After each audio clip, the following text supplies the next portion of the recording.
नमस्ते मेरे प्यारे दोस्तों, स्वागत है आपका अपना YouTube channel motive happy study पर। हम लोग Bihar SSC inter level exam के लिए सब्जेक्ट वाइज जीके जीएस एवं करंट अफेयर के यानी कि संपूर्ण सिलेबस का पूरा स्टडी कर रहे हैं।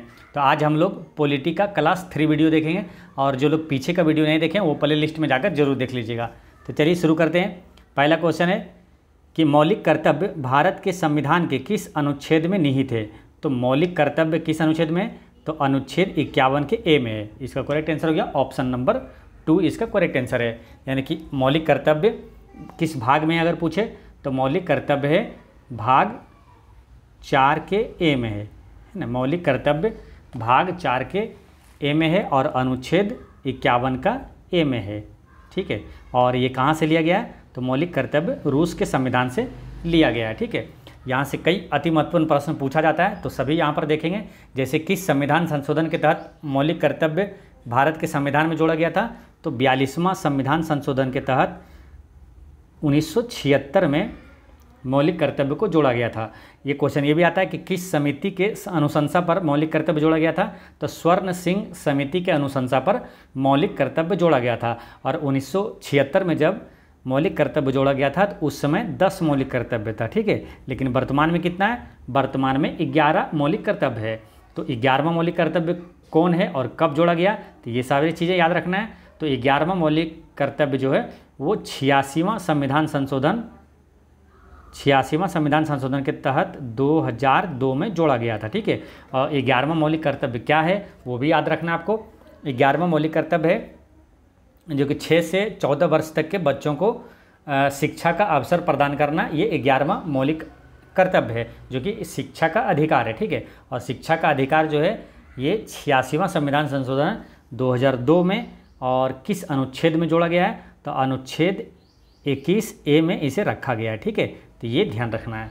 ठीक है, और मौलिक कर्तव्य 11 है तो 11 मौलिक कर्तव्य कौन कौन सा है वो भी याद रखना है। यहाँ से कई प्रश्न पूछा जाता है, पूछ लिया जाएगा इनमें से कौन सा मौलिक कर्तव्य नहीं है। तो जब इसको 1-2 बार देख लेंगे सरसरी निगाहों से तो आपको मालूम हो जाएगा कि मौलिक कर्तव्य कौन कौन सा है।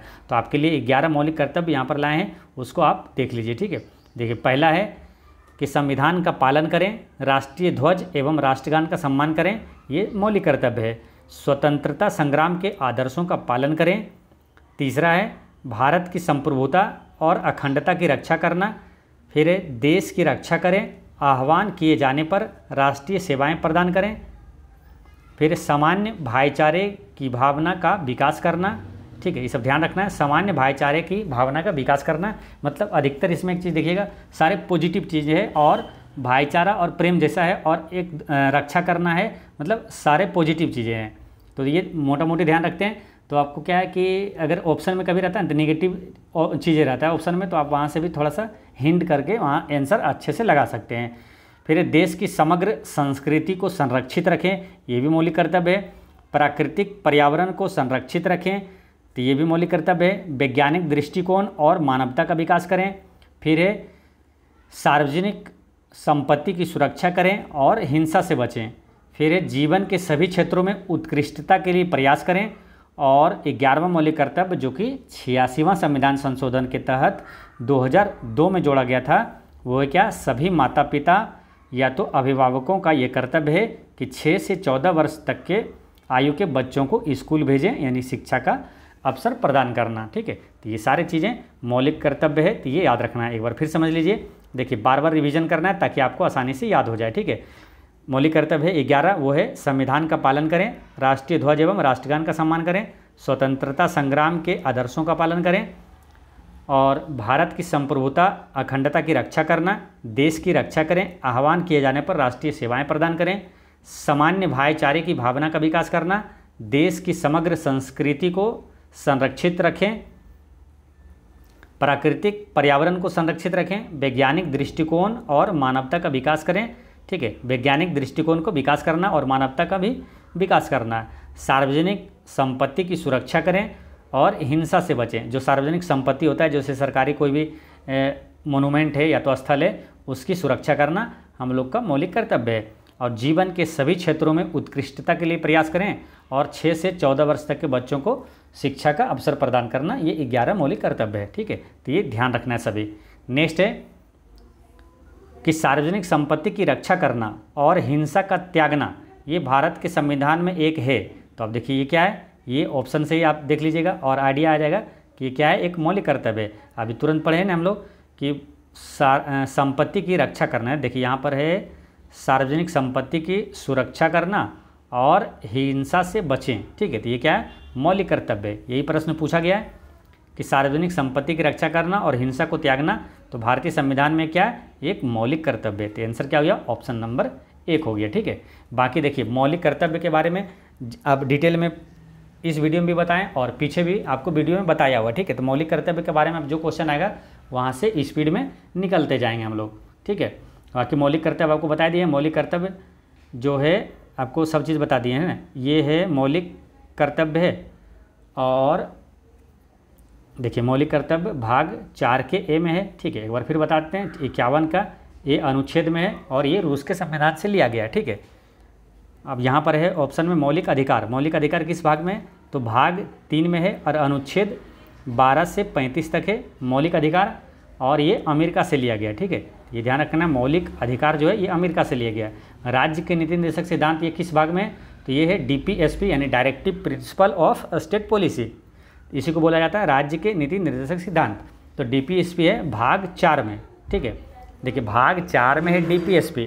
अब भाग 4 के ए में है मौलिक कर्तव्य, तो भाग 4 में है DPSP और अनुच्छेद है इसका 36 से 51 तक है और ये आयरलैंड से लिया गया। DPSP कहाँ से लिया गया, तो आयरलैंड से लिया गया है। नेक्स्ट क्वेश्चन है, समानता का अधिकार के अंतर्गत कितने अधिकारों का उल्लेख है, ठीक है। तो अब इसका आंसर आप बताइए क्या हो सकता है। समानता का अधिकार के अंतर्गत कितने अधिकारों का उल्लेख है, ठीक है। तो इसका आंसर आप कहाँ से बता पाइएगा मालूम, इसका आंसर आपको मिलेगा यहाँ से, जो कि मौलिक अधिकार जो 6 है ये वाला, ये जो लिस्ट है यहीं से क्वेश्चन ये पूछा गया है, ठीक है। तो ये सारी चीज़ें याद रखना है आपको। कई क्वेश्चन है जो पूछेगा आपको आसानी से बन जाएगा। ये पूछा क्या, देखिए समानता का अधिकार कितने अधिकारों में वर्णित है, तो देखिए समानता का अधिकार है अनुच्छेद 14 से 18 तक है, ठीक है। तो इसको गिनती करिएगा, तो 14 से 18 क्या आएगा, 14, 15, 16, 17 और 18। तो कितने अधिकार है, कितने प्रकार के, 1, 2, 3, 4, 5। वही क्वेश्चन पूछा गया है कि समानता का अधिकार के अंतर्गत कितने अधिकारों का उल्लेख है, तो समानता का अधिकार है अनुच्छेद 14 से 18 तक है, ठीक है। तो 14 से 18 तक कितना आता है, 5 आता है ना, 14, 15, 16, 17 और 18, ठीक है। 1, 2, 3, 4, 5। तो आंसर क्या आ जाएगा, 5 तरीके के अधिकार इसमें उल्लेख है, ठीक है। कितने अधिकारों का उल्लेख है, तो 5 अधिकारों का उल्लेख है समानता का अधिकार में, ठीक है। तो इसको आसानी से इसको कैलकुलेट ऐसे कर लेना है, 14, 4, 18, ठीक है। 4 प्लस कर रहे हैं यानी 1 बढ़ा के आंसर कर देना, ठीक है। उसी प्रकार सबको याद रख लेना है, ठीक है। जैसे समानता का अधिकार में है कितने प्रकार का अधिकार, तो 14, 4, 18 यानी कि 5 अधिकार है, ठीक है। उसी तरह स्वतंत्रता का अधिकार जो है कितने तरह के अधिकार है, तो 19 और 3 22 होता है यानी कि इसमें 4 है, ठीक है। इसमें 4 है ना, 19, 20 और 21 और 22, तो इसमें 4 अधिकार है। तो शोषण के विरुद्ध अधिकार कितना है, तो इसमें 23 और 24 है, तो इसमें 2 है। धार्मिक स्वतंत्रता का अधिकार में कितने अधिकार हैं, तो इसमें 25, 3, 28 यानी कि 3 इसमें जोड़ें यानी कि 4 अधिकार है इसमें, ठीक है। और सांस्कृतिक तथा शिक्षा संबंधी अधिकार तो ये है 29 और 30, इसमें 2 प्रकार के अधिकार है, सांस्कृतिक तथा शिक्षा संबंधी अधिकार। असंवैधानिक उपचारों का अधिकार तो ये अनुच्छेद 32 में है, तो यानी 1 अधिकार है इसमें, ठीक है। तो आपको आसानी से समझ में आ जाना चाहिए, ठीक है। जैसे यहाँ पूछा है समानता का अधिकार के अंतर्गत कितने अधिकारों का उल्लेख है, तो समानता का अधिकार 14 से 18 यानी कि 5 अधिकारों का उल्लेख है। तो उसी तरह सब याद रखना है, समानता का अधिकार में कितने अधिकार का उल्लेख है, तो 5। स्वतंत्रता का अधिकार में 19, 3, 22 यानी 4 अधिकार का उल्लेख है इसमें। फिर इसमें 2 और इसमें 25, 3, 28 यानी इसमें भी 4 है, ठीक है। धार्मिक स्वतंत्रता का अधिकार में और सांस्कृतिक में इसमें 2 और इसमें 1, तो यानी कि मेन चीज़ें याद रखना है आपको। ये सब ये तो 5 हो गया। फिर ये 19, 3, 22 ये वाला स्वतंत्रता का अधिकार में कितने अधिकार हैं, तो 19, 3, 22 यानी 4, ठीक है। 3 जोड़ेंगे यानी कि 4 अधिकार। फिर ये वाला धार्मिक स्वतंत्रता का, ये स्वतंत्रता का और ये धार्मिक स्वतंत्रता का, यानी इसमें है 25, 3, 28 यानी 4 अधिकार का उल्लेख है, ठीक है। तो ये याद हो गया होगा, उम्मीद करते हैं आपको, ठीक है। चलिए नेक्स्ट है, और ये सब किसके अंतर्गत आता है, मौलिक अधिकार के अंतर्गत आता है, ठीक है। बाकी सब चीज़ें आपको बता ही चुके हैं ना, मौलिक अधिकार के अंतर्गत आता है। और मौलिक अधिकार किस भाग में है, तो आपको मालूम है मौलिक अधिकार भाग 3 में है और अनुच्छेद 12 से 35 तक है। ठीक है, बार बार रिवीजन भी करना है ताकि आपको कठिन से कठिन प्रश्न आसानी से याद रहे। ठीक है, और ये कहाँ से लिया गया, अमेरिका से लिया गया। संवैधानिक उपचारों का अधिकार ये अनुच्छेद 32 में है और इसी को है ना भीमराव अम्बेडकर ने संविधान का हृदय और आत्मा कहा था, किसको, अनुच्छेद 32 को। चलिए नेक्स्ट देखते हैं। आपातकाल के दौरान किन मौलिक अधिकारों को निलंबित नहीं किया जा सकता है, तो किन मौलिक अधिकारों को निलंबित नहीं किया जा सकता है, तो वो है अनुच्छेद 20 और 21। ठीक है, इसको आपातकाल के दौरान भी निलंबित नहीं किया जा सकता है क्योंकि इसमें है ही वैसी, अनुच्छेद में इसमें है ही वैसा मौलिक अधिकार। क्या क्या है, तो अनुच्छेद 20 में क्या है, अपराधों के लिए सजा के संबंध में संरक्षण, अपराधों के लिए सजा के संबंध में संरक्षण। और अनुच्छेद 21 में है जीवन और व्यक्तिगत स्वतंत्रता का अधिकार, यानी जीवन जीने का अधिकार, ये कभी नहीं छीना जा सकता। ठीक है, तो इसलिए आपातकाल के दौरान भी ये निलंबित नहीं किया जाता है। ठीक है, अनुच्छेद 20 और 21। तो 20 में है अपराधों के लिए सजा के संबंध में संरक्षण और अनुच्छेद 21 में है जीवन और व्यक्तिगत स्वतंत्रता का अधिकार। ठीक है, अब रही बात आपातकाल की। आपातकाल से कई महत्वपूर्ण प्रश्न पूछा जाता है। ठीक है, यहाँ पर सभी प्रश्न देखते हैं। आपातकाल का प्रावधान किस भाग में है, तो नोट करते जाइएगा, सारे प्रश्न अति महत्वपूर्ण है। तो आपातकाल, ये है आपातकाल का प्रावधान भाग 18 में है और अनुच्छेद कितना से कितना तक है, तो 352 से 360 तक है आपातकाल का प्रावधान है। ठीक है, और ये लिया गया कहाँ से मालूम, ये जर्मनी के संविधान से लिया गया आपातकाल का प्रावधान। ठीक है, अच्छा यहाँ से अनुच्छेद 3 अनुच्छेद जो है कतई जहर है, जो कि निश्चित रूप से एग्जाम में और हमेशा रिपीट होते रहता है। कौन कौन सा है, अनुच्छेद 352, अनुच्छेद 356, आपको मालूम भी होगा ये सब अनुच्छेद, और अनुच्छेद 360। तो राष्ट्रीय आपात किस अनुच्छेद में, अनुच्छेद 352 में, राष्ट्रपति शासन अनुच्छेद 356 में, और वित्तीय आपात किस अनुच्छेद में, तो अनुच्छेद 360 में। ठीक है, तो ये ध्यान रखना है, राष्ट्रीय आपात जो है 352, राष्ट्रपति शासन 356 और वित्तीय आपात है 360 में। अच्छा, अब तक भारत में कितनी बार राष्ट्रीय आपात लग चुका है, तो अब तक भारत में 3 बार राष्ट्रीय आपात लगा है। कब कब लगा है, तो 1962 में, 1971 में और 1975 में। ठीक है, नोट करते जाइएगा। 1962 में जो राष्ट्रीय आपात लगा था वो भारत और चीन युद्ध के दौरान लगा था, 1962 में। ठीक है, यहाँ पर फिर से लिखते हैं, देखिए 1962 में एक बार लगा था और एक बार 1971 में, और जो तीसरी बार लगा था 1975 में। तो 1962 में जो लगा था ये भारत और चीन युद्ध के दौरान बाहरी आक्रमण के कारण लगा था। फिर 1971 की बात करते हैं, जो आपातकाल लगा था वो भारत और पाकिस्तान के बीच युद्ध के दौरान बाहरी आक्रमण के कारण लगा था। और 1975 में जो राष्ट्रीय आपात लगा था वो आंतरिक अशांति के कारण लगा था। ठीक है, तो ये सारे चीज़ें ध्यान रखना है। अच्छा, पहली बार राष्ट्रपति शासन किस राज्य में लागू हुआ, तो पहली बार राष्ट्रपति शासन पंजाब में लागू हुआ था। ठीक है, अच्छा बिहार में अगर पूछे कि अब तक कितनी बार राष्ट्रपति शासन लगा है, तो बिहार में अब तक अनुच्छेद 356 जो है अब तक 8 बार लगा है। ठीक है, तो ये ध्यान रखना है। अच्छा, वित्तीय आपात अब तक देश में कितनी बार लगा है, तो वित्तीय आपात यानी कि अनुच्छेद 360 देश में अभी तक एक बार भी नहीं लगा है। ठीक है, तो ये सारी चीज़ें याद रखना है। नेक्स्ट है विरासत का अधिकार किस ओर ले जाता है, तो विरासत का अधिकार ये भूमि का विभाजन की ओर ले जाता है। विरासत का अधिकार किस ओर ले जाता है, तो भूमि का विभाजन की ओर। देखिए, उत्तराधिकार के अधिकार के कारण क्रमिक पीढ़ियों के बीच भूमि का छोटे छोटे टुकड़ों में विभाजन हुआ था। ठीक है, तो भूमि का विभाजन ये विरासत का अधिकार की ओर ले जाता है। ठीक है, तो ये ध्यान रखना है। नेक्स्ट है भारत के संविधान में प्रारंभिक 10 मौलिक कर्तव्य को कब जोड़ा गया था, तो इसके बारे में बहुत पढ़ चुके हैं हम लोग, है ना। तो 10 मौलिक कर्तव्य को जोड़ा गया था कब, 42वां संविधान संशोधन के तहत 1976 में जोड़ा गया था। ठीक है, तो आंसर क्या आ जाएगा, ऑप्शन नंबर 2। ठीक है, फिर वर्तमान में कितना, 11 मौलिक कर्तव्य है, और 11वां मौलिक कर्तव्य वो कब जोड़ा गया था, तो 86वां संविधान संशोधन के तहत 2002 में जोड़ा गया था, जो कि 6 से 14 वर्ष तक के बच्चों को शिक्षा का प्रावधान है। ठीक है, तो यहाँ चीज़ें ध्यान रखना है। 42वां संविधान संशोधन 1976 में मौलिक कर्तव्य को जोड़ा गया था, और किस समिति के अनुशंसा पर, तो स्वर्ण सिंह समिति के अनुशंसा पर जोड़ा गया था। और मौलिक कर्तव्य किस देश से लिया गया है, तो रूस के संविधान से लिया गया है।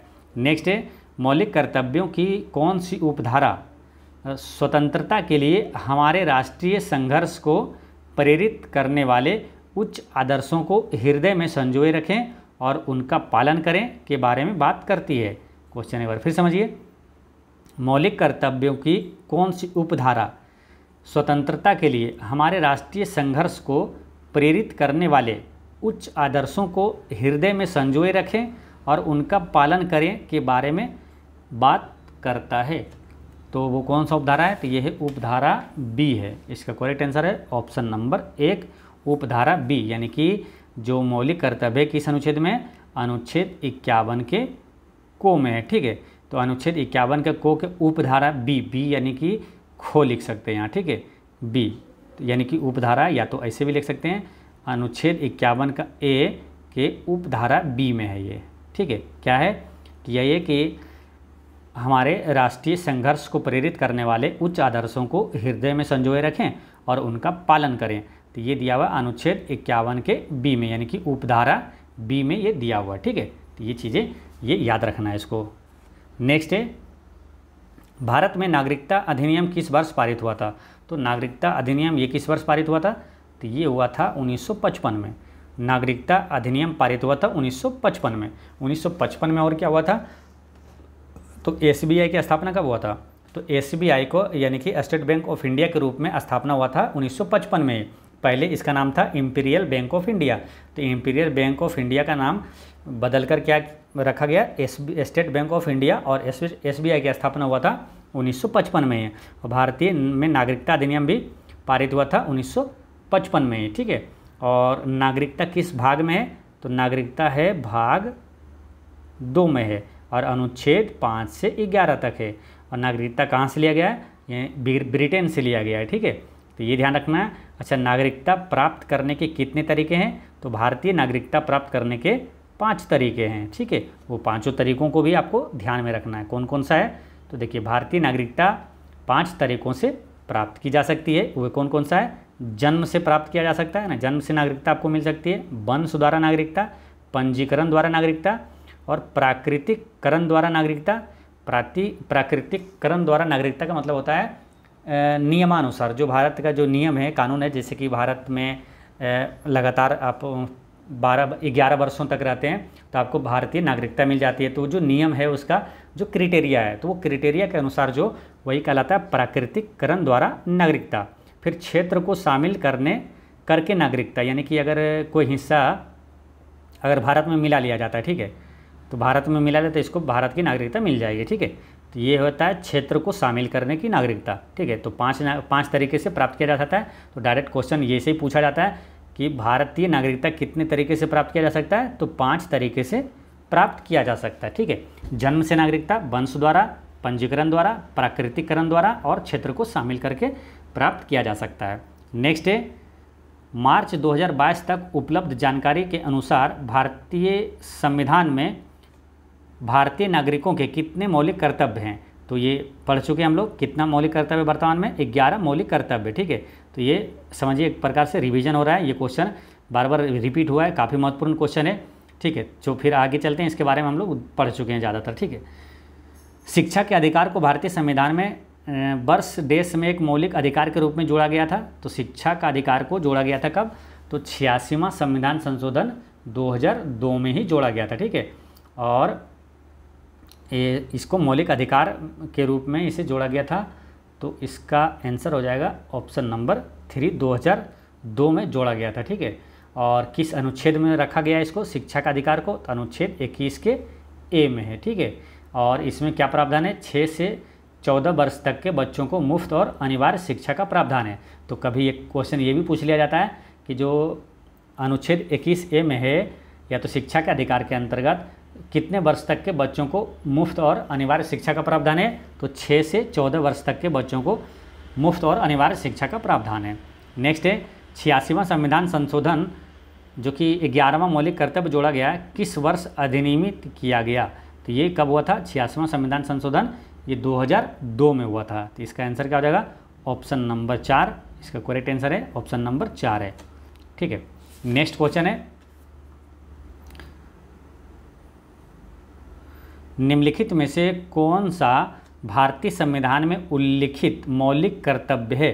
तो मौलिक कर्तव्य आपको पीछे बताए थे, तो आप ऑप्शन पढ़िएगा तो आपको आइडिया आ जाएगा कि मौलिक कर्तव्य इसमें से कौन सा था।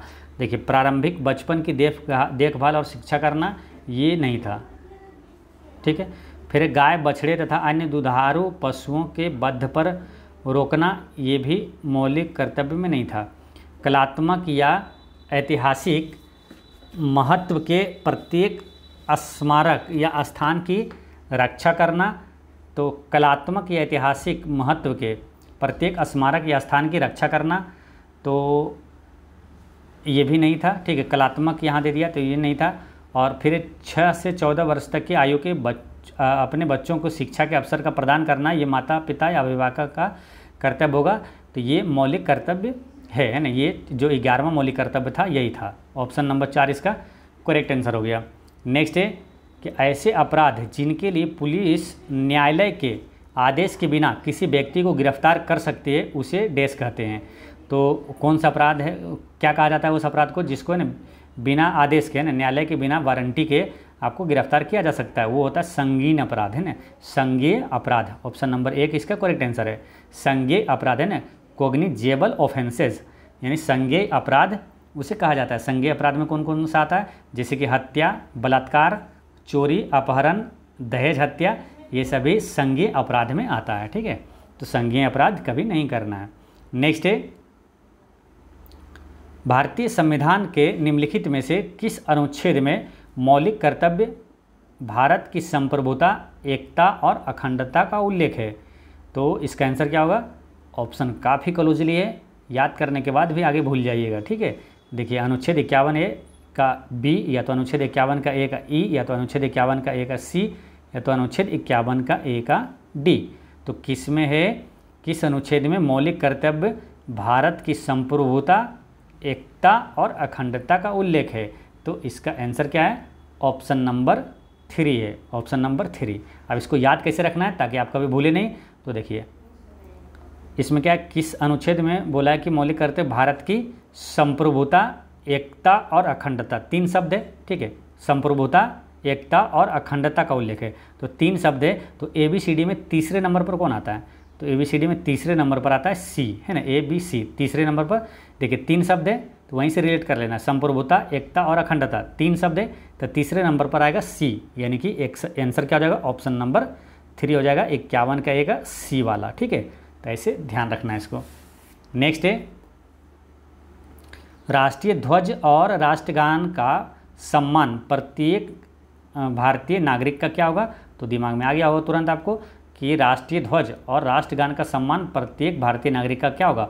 मौलिक कर्तव्य होगा, ठीक है। तो इसका आंसर क्या हो जाएगा? ऑप्शन नंबर 3 इसका करेक्ट आंसर है, ये मौलिक कर्तव्य है। नेक्स्ट है, भारतीय संविधान के किस संशोधन ने संपत्ति के अधिकार को मौलिक अधिकारों की सूची से हटा दिया गया? तो किस संशोधन के तहत हटाया गया था संपत्ति के अधिकार को? तो 44वां संविधान संशोधन के तहत संपत्ति के अधिकार को मौलिक अधिकार से हटा दिया था। और ये कब हटाया गया था? तो 44वां संविधान संशोधन 1978 में, ठीक है। अब इसी तरह एक ठीक अनुच्छेद आती है, संविधान संशोधन आता है 42वां, तो वो भी ध्यान रखना है, दोनों को साथ में रिवीजन करना है हमेशा। 42वां संविधान संशोधन 1976 में क्या क्या हुआ था? तो महत्वपूर्ण चीज़ है, इसमें मौलिक कर्तव्य जोड़ा गया था, है ना। 42वां संविधान संशोधन 1976 द्वारा भारतीय संविधान में मौलिक कर्तव्य जोड़ा गया था। और समाजवादी, धर्मनिरपेक्ष और अखंडता शब्द भी 42वां संविधान संशोधन के तहत ही जोड़ा गया था, ठीक है। तो ये ध्यान रखना है। बाकी जो शुरुआत फर्स्ट वाला वीडियो नहीं देखें, फर्स्ट और सेकंड यानी कि क्लास 1 और 2, वो जरूर देख लीजिएगा, उसमें सभी चीज़ें पूरा डिटेल में बताया हुआ है, ठीक है। तो इसमें आपको बस रिवीजन और सटीक याद रहे, बस उतना आप इसमें आपको बताते जा रहे हैं, ठीक है। नेक्स्ट है, भारतीय संविधान का अनुच्छेद 22 निम्नलिखित में से किससे संबंधित है? तो अनुच्छेद 22 जो है ये निवारक नज़रबंदी से संबंधित है। अनुच्छेद 22 निवारक नज़रबंदी से संबंधित है, ठीक है। अब यहाँ के आसपास जो महत्वपूर्ण अनुच्छेद है उसको देख लेते हैं, ठीक है। अनुच्छेद 19 में क्या है? अनुच्छेद 19 में भाषण एवं अभिव्यक्ति की स्वतंत्रता किस अनुच्छेद में? अनुच्छेद 19 में। दोष सिद्धि के संबंध में संरक्षण, ये किस अनुच्छेद में? तो अनुच्छेद 20 में, जो कि अनुच्छेद 20 और 21 को आपातकाल के दौरान इसको निलंबित नहीं किया जा सकता है। तो वही अनुच्छेद 20 में है दोष सिद्धि के संबंध में संरक्षण, और अनुच्छेद 21 में है जीवन और व्यक्तिगत स्वतंत्रता, है ना, जीवन और व्यक्तिगत स्वतंत्रता का अधिकार है अनुच्छेद 21 में। और शिक्षा का अधिकार किस अनुच्छेद में? तो अनुच्छेद 21 के ए में है शिक्षा का अधिकार। ठीक है, तो ये सारी चीज़ें याद रखना है ना। फिर से एक बार समझिए, भाषण और अभिव्यक्ति की स्वतंत्रता अनुच्छेद 19 में, दोष सिद्धि के संबंध में संरक्षण अनुच्छेद 20 में, और जीवन और व्यक्तिगत स्वतंत्रता का अधिकार अनुच्छेद 21 में, और शिक्षा का अधिकार है अनुच्छेद 21 के ए में। ठीक है, तो यहाँ पर आंसर क्या हो गया था? Option number 3। नेक्स्ट है, स्कूल में क्रिसमस, ईद और होली का उत्सव बच्चों को मौलिक कर्तव्यों के बारे में सिखाने का एक उदाहरण है। निम्नलिखित में से कौन सा मौलिक कर्तव्य इस प्रकार के आदर्शों की वकालत करता है? तो यहाँ से समझिए पहले कि क्रिसमस, ईद, होली का उत्सव बच्चों को मौलिक कर्तव्य के बारे में सिखाने का एक उदाहरण है। तो उत्सव जब मनाएंगे तो होली भी और ईद, क्रिसमस, तो ये क्या होता है? भाईचारा हो जाता है ना, सद्भाव, प्रेम, भाईचारा। तो इसका आंसर क्या होगा? ऑप्शन से आप देख के आसानी से लगा सकते हैं। तो इसका आंसर क्या हो जाएगा? देखिए, देश की रक्षा करना है, राष्ट्र सेवा प्रदान करना, ये तो नहीं होगा। वैज्ञानिक सोच विकसित करना, ये क्वेश्चन के अनुसार ये भी नहीं होगा। और सार्वजनिक संपत्ति की रक्षा करना और हिंसा का समाप्त करना, ये भी जो क्वेश्चन में बोला जा रहा है वो किस प्रकार का मौलिक कर्तव्य, तो ये तीनों नहीं होगा। इसमें जो बोला जा रहा है कि क्रिसमस, ईद और होली के जो उत्सव मनाते हैं, तो उसके अनुसार आंसर इसका सटीक है ये, सद्भाव और आम भाईचारे की भावना को बढ़ावा देना। ठीक है, तो ये इसका करेक्ट आंसर है। नेक्स्ट है कि भारत में निम्नलिखित में से कौन सा कथन मौलिक कर्तव्य के संबंध में सही नहीं है? तो मौलिक कर्तव्य जो 11 आपको बताए थे उसको अगर 1-2 बार पढ़ देते हैं तो बाकी कुछ भी क्वेश्चन पूछेगा तो आंसर से आप, है ना, जो ऑप्शन से आप छांट के आंसर आसानी से लगा सकते हैं। ठीक है, अब जैसे मौलिक कर्तव्य के बारे में यहाँ 4 ऑप्शन दिया हुआ है। ठीक है, इसको पढ़िए, देखिए, समान भाईचारे को प्रोत्साहित करना, ये तो है ना, ये वाला होगा। और वैज्ञानिक सोच को विकसित करना, ये भी मौलिक कर्तव्य में है। ग्राम पंचायत के गठन करना, ये नहीं है। ठीक है, ये ग्राम पंचायत के गठन करना ये मौलिक कर्तव्य में नहीं है। ठीक है, और देश की रक्षा करना ये भी है। तो आंसर क्या हो गया? ऑप्शन नंबर 3 इसका करेक्ट आंसर हो गया। अच्छा, ग्राम पंचायत का गठन किस अनुच्छेद में? काफ़ी कतई जहर प्रश्न है, इसको याद रखना है। ग्राम पंचायत का गठन है अनुच्छेद 40 में। ठीक है, तो ये ध्यान रखना है। नेक्स्ट है, भारतीय संविधान के राज्य के नीति निर्देशक सिद्धांतों की श्रेणी में निम्नलिखित में से किसे शामिल नहीं किया गया है? तो राज्य के नीति निर्देशक सिद्धांत की श्रेणी में किसे शामिल नहीं किया गया?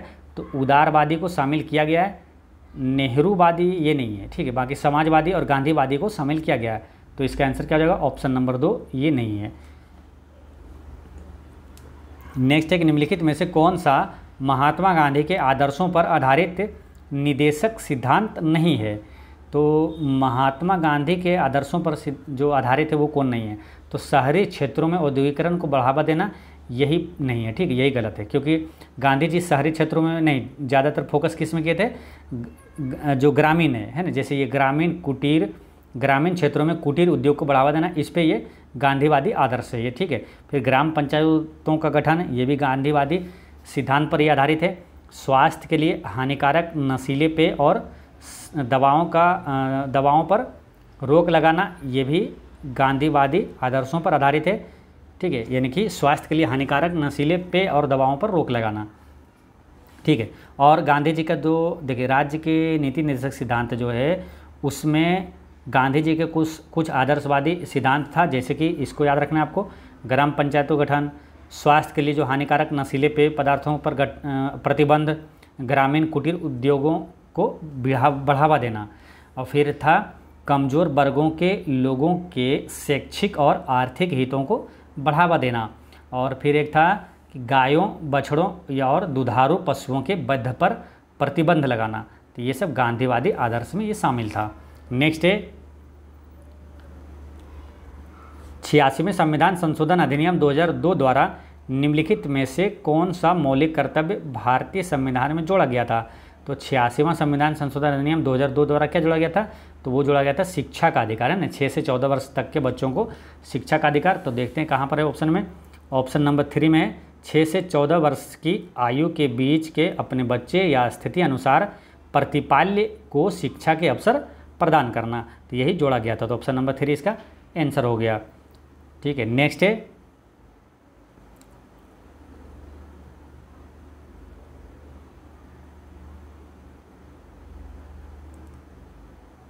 क्वेश्चन नंबर 49 में क्या इसमें है कि निम्नलिखित में से कौन सा कथन भारतीय संविधान में मूल कर्तव्यों के संबंध में सही नहीं है। तो इसमें आपको बताना है कौन सही नहीं है। ठीक है, तो इसका आंसर क्या होगा? देखिए पहला क्या है, वे हमारी मिश्रित संस्कृति की समृद्ध विरासत को महत्व देने और संरक्षित करने के लिए बने हैं, ये सही है। ठीक है, फिर इन्हें उन महान आदर्शों को संजोने और उनका पालन करने के लिए बनाया गया जिन्होंने स्वतंत्रता के लिए हमारे राष्ट्रीय संघर्ष को प्रेरित किया, ये भी सही है। वे वैज्ञानिक सोच, मानवतावाद और अन्वेषण और सुधार की भावना को विकसित करने के लिए, ये भी सही है। ठीक है, ये सभी 11 मौलिक कर्तव्य में ये आता है। ठीक है, आप 11 मौलिक कर्तव्य जो बताए हैं उसको पढ़िएगा तो आपको सब ये सब आसान लगेगा, समझ में आ जाएगा। ठीक है, ये जो इन्हें न्यायोचित प्रकृति का बनाया गया ये गलत है, ये मूल कर्तव्य के बारे में सही नहीं है। तो इसका आंसर क्या हो गया? ऑप्शन नंबर 4 हो गया। नेक्स्ट है, भारतीय संविधान का कौन सा भाग मूल अधिकारों से संबंधित है? तो मूल अधिकार है भाग 3 में। ठीक है, मूल अधिकार है भाग 3 में और अनुच्छेद 12 से 35 तक है। और कहाँ से लिया गया? तो अमेरिका के संविधान से मूल अधिकार को लिया गया है।